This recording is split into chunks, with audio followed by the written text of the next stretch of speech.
Hello, everyone, and welcome back to the She Runs Strong podcast, powered by Coach Parry, with myself, Shona Hendricks, and my colleague, Nikki Friedman.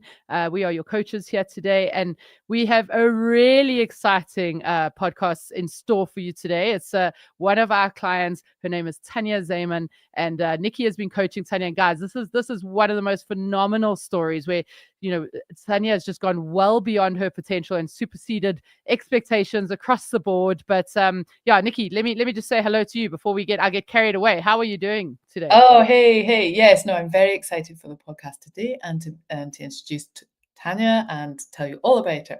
So it's going to be great. But yes, so she is focused on two oceans, which is what you're training for, Shona. Tell us how your training is going first before we bring Yeah. Nikki, it'll be my sixth two ocean. So before we do that, let me just explain to our listeners who are perhaps aren't South African based, what two oceans is. So it's a 56 kilometer, I guess 30 odd mile ultra race that goes through Cape Town. It is just beautiful. Nikki, I know you've driven those routes. It's absolutely stunning. But it's quite a tough race because starts off quite downhill and then you do a lot of climbing in the second half, and the cutoff is 7 hours, and so you have to run at 7 minutes 30 per kilometer to finish the race. So it's a toughish kind of race, and that cutoff is a bit brutal, but yeah, so it's beautiful though. If anyone wants to do their first ultra, I'd highly recommend this because it's just stunning. But yeah, my training's going well. I had a bit of a win last week where I just had one of those runs where it felt like everything clicked again. And Nikki, when I tell you that I haven't felt that good on a run since like COVID times, and where a lot of things went down with my depression and my running's just never really been the same. But one of those runs last week where just all clicked. It felt easy. The pace was a little bit quicker, but at the same intensity, it was just amazing. So I'm feeling confident. Buzzing for it. Yeah. And it's quite difficult to get into two oceans as well, isn't it, nowadays? It also works on a ballot system, but it is, if you're international runner, it's a lot easier. But yeah, as South Africans, you have to make sure that you get into that ballot quite early on. But I think the key thing, and that's what we're going to talk about today with Tanya, is when you say difficult to get in, I mean, you have to qualify for two oceans. So you have to run a marathon in under 5 hours, which, I think for some people feels like they can do that quite easily. But for a lot of people, it's not something that you just happens, right? Which is the story we're about to share today, right? Well, Tanya, this was always her goal rate. She'd always wanted to do it. She got in off the ballot. She was just dead keen to do it. A couple of years ago, she had bust her ankle. She wasn't running. She came back. She'd been slowly easing herself back in. She'd come to Coach Parry for a plan to get in. She'd got into two oceans and she was just really excited to do it. She's a mum of two, a busy person, working, kids, family life, and that's it. She came to us to do a structured plan for her going forwards. When she'd done the plan, she'd got a few times 10K for about 68 minutes and a 5K 32 minutes, which was kind of borderline for that qualifying marathon that you were talking about. So we were quite nervous going forwards, but Tanya was determined that she was going to do the two oceans. So can we bring her in so that everyone doesn't realize that we're not speaking about a real person? So let's bring Tanya on. There we go. Hello, Tanya. Welcome to the She Runs Strong podcast. How are you doing today? Great. I'm great, and I'm very excited to join you. And it's a privilege to be with Nikki, my coach for 9 months. Amazing. Yeah, amazing. So no, thank you for your time. Nikki, you were obviously telling us a little bit. Well, sorry, before I do that, Tanya, you tell us a little bit about yourself, where you're from. Just tell us a little bit about you. I am from the Limpopo area, Tzaneen, and I'm 50 years old, going on to 51. And I had an accident with my ankle, and since then I wanted to compete. It's one of those bucket list items. and I've recovered, and I thought, sure, I want to train. And my husband said to me, but you need advice, and you've never done something like that, being qualified for a 42 with 5 hours and running the 2 oceans in 7 hours. You'll need some advice on the way forward. So, so I'm very glad, and I made it so far. Nikki was a bit concerned in the beginning. My time trials were dreadful. Yeah. Well, But yeah, consistency kept me going. Good. Nikki, you want to comment on those time trials a little yes. bit there? So, well, look, Tanya came first to Coach Parry, and we developed a plan for about 3 months to take her up to a 10K. And she was brilliant with that plan. She totally adhered to all the training sections. She did the strength, she did the running, very consistent. Turning the blocks green is what we always like to see. There was very limited red blocks. And, we talk about people working hard, and what we mean by that is consistently showing up day in, day out to get the workouts done. And that's what you absolutely did. You got to the 5 and 10Ks, and yes, the times were borderline for the 5-hour marathon, but you were like, no, I really want to do 2 oceans. I've got my heart set on this. And it was like, right, okay, well, this is what we need to do. So we started on the weekly coaching, and we developed a plan going forward. And once again, the strategy was you kept to the plan, you kept that consistency week in, week out. I mean, you're just like a dream from that point of view, and you didn't seem to get any of the really big sickness bugs or anything sort of, you tried to switch things around. And the beauty of catching up each week means that we can really talk through the week. And, if there is something that's going to get in the way, we can work around that. So we were just super consistent with that. So the strategy there was that consistency. And then we also brought in a lot of the run walk strategies for the longer runs as well. And that was something you developed as we went through too. So, that was just you were just really compliant, I think, with that whole process going forwards. And then we started to see, so the time trials went from the 7th of December, 34 minutes, 3rd of January, 29 minutes, to 1st of February, 28 minutes. Sorry, Nikki. I just want to reiterate that. So sorry, could you say that again? So December, this is obviously December 2024. Is that correct? Yes. So the 34 minutes. 34 minutes. I don't think it was the easiest of runs that particular day. 3rd of January, 29 minutes. 1st of February, 28 minutes. I mean, that's amazing. That's 5 to 6 minutes off a 5K time trial. So that's a minute per kilometer better, essentially, if you think about it that way. So, I mean, yeah, I just absolutely love that in itself, the improvements. It was amazing. And once we had the 28 minutes, that showed the potential for doing that sub 5-hour marathon. Okay. And we knew it was on. And actually, Tanya, you went in with a more ambitious goal for that marathon, didn't you? Because I was like, let's aim for 450. What were you were aiming for less than that, weren't you? Yes, I did. I thought, sure, I'm now well away, and I'm feeling great. And it was a lovely day. It was overcast, but being my first, I think, and Nikki warned me. She coached me. I can't bank. I can't. I need to keep to the pace, and but I think I was so focused, and I did my 14:1. But that last 7 kilometers, I think I wasn't. It was tough.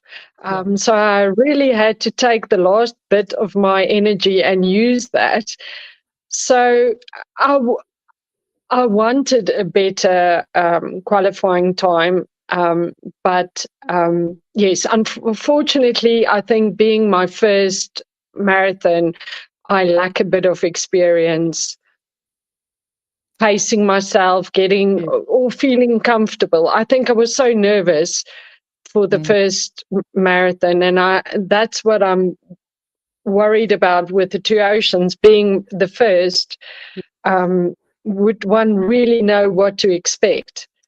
Well, I mean, let me say this. Sorry, Nikki, to jump in there, but let me say this: that the last 7 kilometers, of a marathon are hard, right? And so if you only started hurting in the last 7 kilometers, then you've done well, right? So ideally, and both with Oceans and I guess with the marathon or any ultra as well, you want to delay how long, for when that fatigue sets in. So firstly, your first marathon, I think kudos to you for that. You mentioned there, just if I can just go, Nikki, sorry, but you, Tanya, you mentioned a 14-1. Is that, I know, Nikki, you maybe just explain that. That's a run-walk strategy. Is that correct? Nikki, if you want to just explain that, because I know that's one of your coaching strategies. It is a big strategy of mine, and I really love it. It's a 14 running, 1 minute walking strategy that you do from start to finish.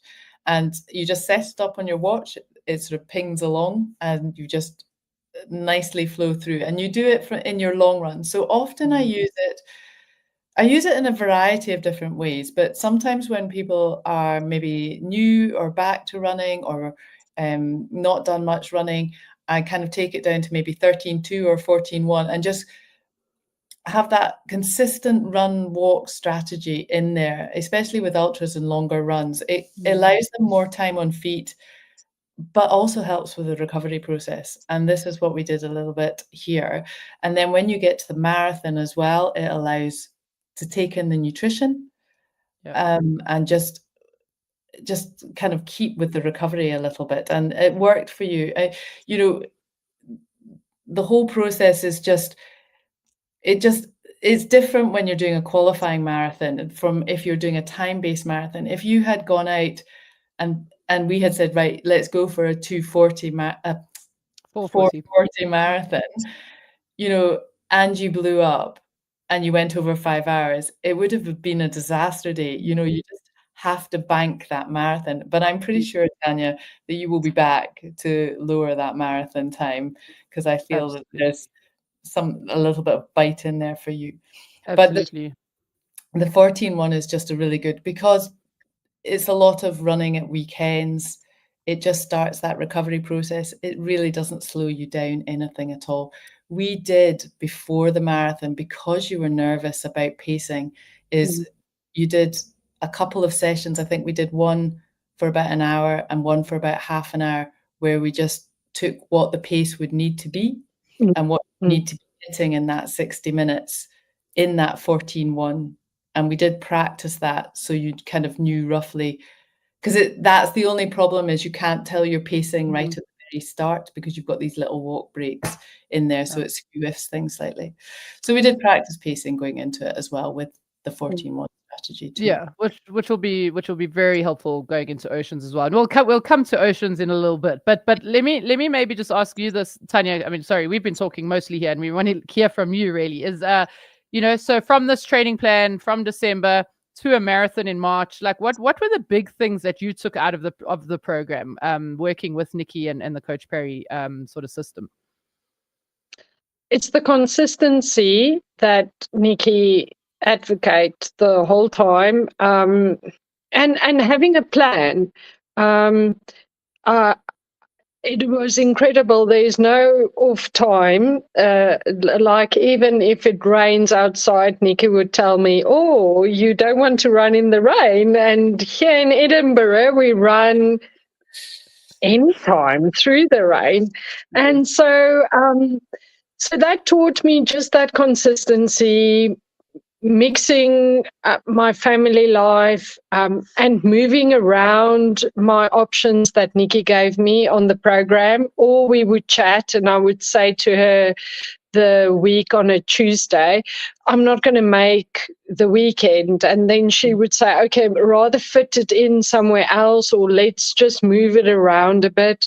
So it was really going through this journey together, giving me advice. I wouldn't have been able to do it without a program with consistency, strength training, all the resources that you can use.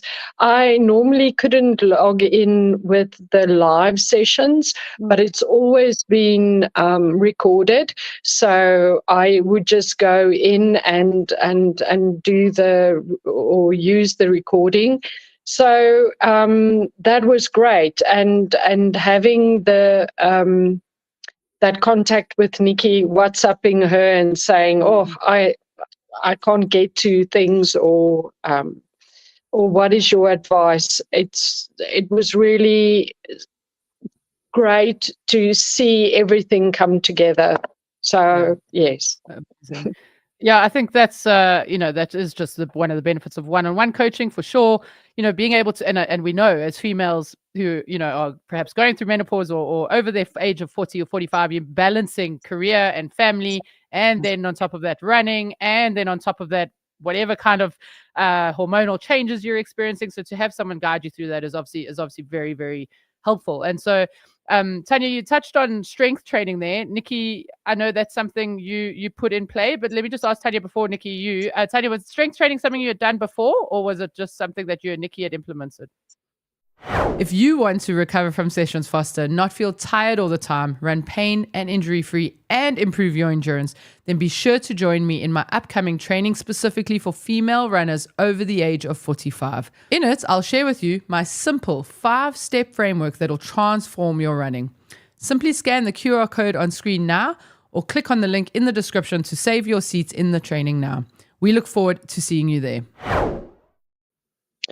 I've been active before I joined the gym, and I've been swimming and cycling.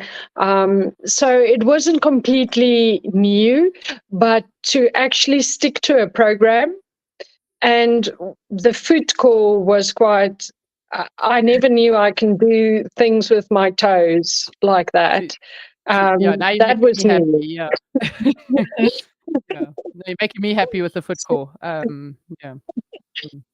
So it wasn't totally, but just again, I know for me, Nikki moved it from a Tuesday and a Thursday.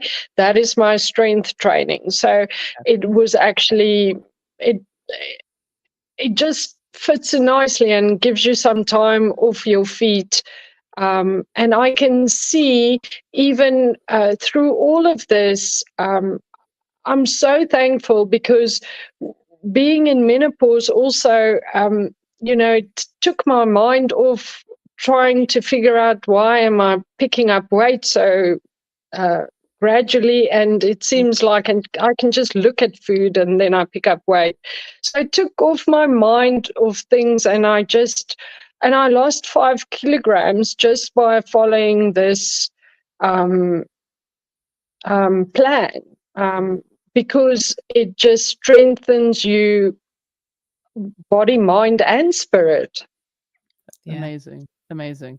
Nikki, any other, I mean, that is amazing. Sorry, before I go to the next question, I just want to reiterate that. I mean, so Tanya, 5 kgs, and you mentioned, oh, well, it doesn't seem like a lot. You and I are talking offline, but I mean, really 5 kgs, most menopausal females would be very grateful to lose 5 kgs. So well done on that. And again, I just think that is as a result of doing, Nikki, good training, right? Strength training, consistency, recovery, eating well, so yeah, there's a lot of aspects in there. So I love that not only have you run your first marathon, you've qualified for your dream race, and you've got a lovely little side effect of losing some managing your weight and losing some weight as well, which is massive kudos to both of you.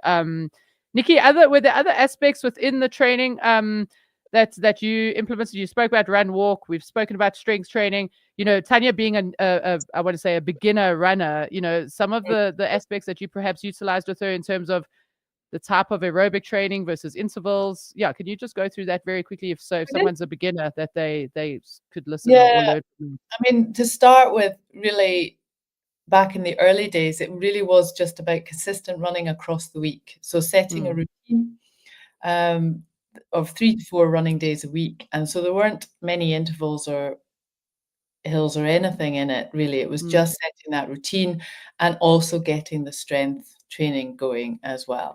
So that was really, in the early days, a lot of that. And it did start off quite gradual. I had a wee look back at the program today, and it was, quite gradual. We came in, but we were building the long runs at the weekend, so that by the time we came into really developing a Two Oceans plan or a plan to qualify for a marathon, to get the qualifying marathon, we had a good long run at the weekend, plus those runs during the week, and the structured strength training twice a week was what we went for really there. Okay. And then we did add in a few intervals. I think you've had hills as well. And so there's that thrown in the mix, along with the time trials, which are often quite good just to help a wee bit. But the time trials were something that, we had to sort of work our way around a little bit, discuss the pacing and that sort of stuff. And as you can see, the improvement was really good there. But really, it was just a lot of the strength training and the adherence to the I can't say enough how green Tanya's plan looks. And when I mean green, is like the boxes are changed, and you haven't really had, I mean, those rains that you're talking about, to be fair, I was probably a little bit unfair there. And you bring that up because I know it was really torrential rains over your way for a wee while. And we don't get those kind of really bad rains here, but it just rains all the time, So Yeah. sorry if I gave you too much hassle for going out running during that time. So Tanya was just really consistent, and that was the big thing. The consistency was great. I think we had one issue after one of the long runs where you had sore feet. I don't know if you remember that. And then we had a bit of a buying new shoes, WhatsApp chats and debacle, and you got new shoes, and then everything was fine, really. And then that was only a few weeks out from the qualifying marathon, which all went really. Which all went perfectly well. Yeah. Sorry, Tanya, you go ahead. Yep. No, I ran it with my new shoes that Nikki helped me pick out. Yeah, but that's good. Tell us a little bit about your day. So, I mean, you've gone from running 10Ks to then in a couple of months running your first marathon, qualifying for Two Oceans. Tell us about the day. What was the marathon like? It was actually a good day. Overcast. It was a lovely area. There were quite a few runners doing the 42. I think they said we were twice as much because a lot of the people didn't manage to qualify. But it was beautiful. Oudtshoorn is and it wasn't so hot because of being overcast. So, yes, and then Nikki prepped me nutrition and sleep. That's all I had to focus on. So, on the race day, it was brilliant. We had to be there by 4. So I took my nutrition with, and I ate it because we only started the race at 6. Okay. So it was actually brilliant. I put it in a little bag and I took it with, so that I didn't wake up so much earlier to finish my food. I took it with, so that was quite handy. Yeah, excellent. Good. And yeah, sorry, you finished? Sorry, I interrupted you. No, sorry. So no, it was actually quite a good day. I think, like Nikki said, a lot of things can go wrong on a day like that. I think my most nervous period was when I see those people, the pace runners. They call it something. You catch the bus. The buses or the paces. Yes. And then there was 2, and I was behind the 1 5-hour bus, and I thought, oh, I'm not going to make it. So that was quite challenging because I can't when I'm behind, I won't be able to catch up. But that was, I didn't see him finish, but the other bus, I was in front of that. So that was a bit new for me. Yeah. And it's just it's such a reminder to stick to your own plan, and so that's definitely the message there. I think is stick to your own plan. Everyone's gonna be running a different race. Don't get intimidated, and that's advice for Two Oceans as well. So yeah, I think that's quite key. But quickly before we move on to Two Oceans, just Tanya, you spoke before we came onto the call around how you ran the marathon, you felt good. When did you start? You said you started hitting the wall. How far in the race? 7. I had the last 7 kilometers because it was flat. Yes, and I used most of my energy. I thought, but I had some fuel in the tank left. Yeah. No, I mean, excellent. We said before the call as well. That's if you're hitting the wall with 7Ks to go, you've probably paced it really well up until that point, anyway. So yeah. So again, kudos to both athletes and coach for nailing that and getting that right. But so let's move on to Two Oceans. So before I go to Nikki, Tanya, how are you feeling about Two Oceans? Now you've got the qualifier. You've come from 10K to qualify in 3 months. You've qualified well. How are you feeling about Two Oceans now? I'm very nervous. And for the fact the second half with the hills, I'm not too sure how the 14-1 will affect that hills because it's quite hilly. I can do the first section. I think so. I'm a bit concerned about the last 28 kilometers. Yeah. Nikki, do you want to jump in? What has been your sort of strategy with Tanya since the marathon, moving now into Oceans? Yeah. If we take it back to once you qualified from the marathon, and this will make you laugh, on I think the Sunday evening or the Monday after, because it was a Saturday marathon. Yes. I think it was the Monday. Tanya sent me a message going, what am I running this week? Because I hadn't filled in her plan. And I was like, I messaged back saying, you're resting this week. Yes. No, but I must be doing something. No, the whole thing now, the whole strategy is for you to recover from that marathon. So very much the first week was about recovery, but I loved her that she just wanted to crack on and get going and get training again. But no, we took a week of rest. We took an easy week back. And now we're just doing a little bit more. We have scheduled this weekend. I think there's a bit more volume of running in. We've got a longer run coming up. We have reduced that. We were thinking we were going to go quite long, but we've reduced that down. And really, we're just trying to keep Tanya as fresh as possible and holding on to that fitness going forward. So we're just keeping, again, I know I keep saying it, with the consistency, but not over-egging it at this stage. And just, you can build a lot from consistent running week in and week out. I sort of recommended that you went to a sports massage, got a sports massage. The lady said that you had some tightness around your ITB and stuff. So hopefully we're getting on top of that before it even became an issue, which is great. And that's what we are going forwards. We have discussed the 14-1 in terms of the flatness of the course and then going up the hills. But I know Tanya was quite keen to ask you, and she's alluded to it there, about how to tackle that last half of the hills, weren't you, Tanya? Sort of. Yeah. So from a run walk perspective, of course, but I know Nikki, your 14-1, that's quite I wouldn't say structured. But I always say it's flexible. Use it. Yeah.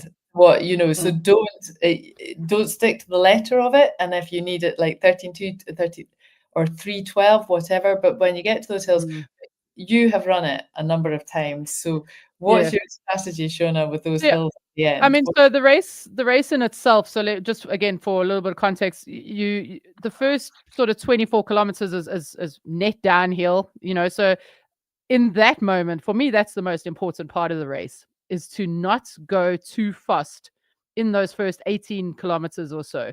The adrenaline's going, everyone's going to be coming past you. So really, really important is to hold back in that first part of the race, because if you go too fast in that first part of the race, your legs are going to shout at you up Constantia Neck. Okay. So you want to save your legs, essentially. So we don't want to be going too fast in the first half. Then at about 24 to 26 kilometers, you start climbing Chapman's Peak. And my advice here is always just soak it in. Okay, yes, you're going to start climbing, but it is beautiful. Like, and you just look to your left, and there's Noordhoek Beach, and the beach goes for miles. So soak all of that in. But yes, an adjustment around a run-walk strategy is absolutely the way to go there. And whatever that is, whether that, Nikki, is a 4-1 or whatever you guys want to work on there. But I would absolutely advocate a run walk up Chapman's Peak.